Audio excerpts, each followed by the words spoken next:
Prezantimi i iniciativës Voto Glasaj, fushata kundër lajmeve të rrejshme dhe gjuha e urrejtjes dhe raporti nga monitorimi i civilit do të jenë tema të konferencës për shtyp që do të mbahet nesër e shtun një korrik në hotelin Park Residence me fillim në ora 13.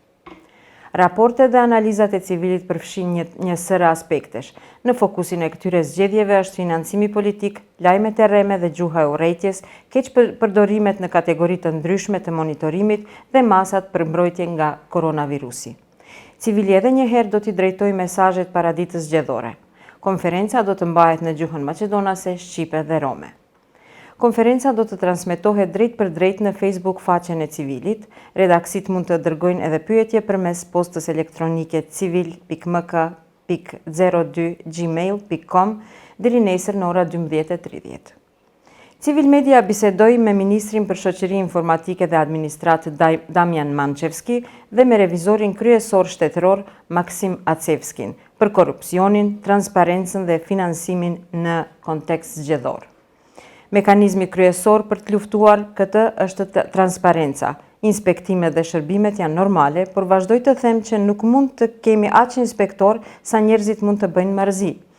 Dhe për fat të keq jemi të tillë si një rajon, flas jo vetëm për vendin ton, por në këtë pjesë të Evropës. Sidoqoftë, me transparencën ne kemi bërë vërtet një hap të madh përpara, dhe ky është mekanizmi kryesor për të luftuar korrupsionit. Unë mendoj se niveli i transparencës, veçanërisht në qeveri dhe në ministritë, është shumë më i lartë se në institucionet tjera, tha Mançevski, duke ju referuar pranisë së korrupsionit në administratë dhe luftës kundër korrupsionit. Si qytetarë, ne nuk mund të shohim se ka korrupsion në çdo aktivitet. Gjithmonë duhet të flasim për mënyrën e parandalimit të korrupsionit dhe sa herë që flasim për shtypjen, mendimi im gjithmonë është se duhet parandaluar. Vetëm në atë mënyrë mund të krijojmë një kulturë të sjelljes që do të jetë një shembull për pjesëmarrësit e tjerë.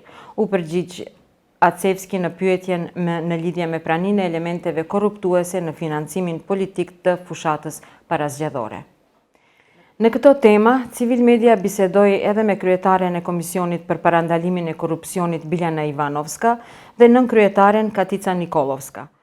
Të gjitha intervistat mund t'i shihni në YouTube kanalin në Civil Macedonia dhe në faqen civilmedia.mk.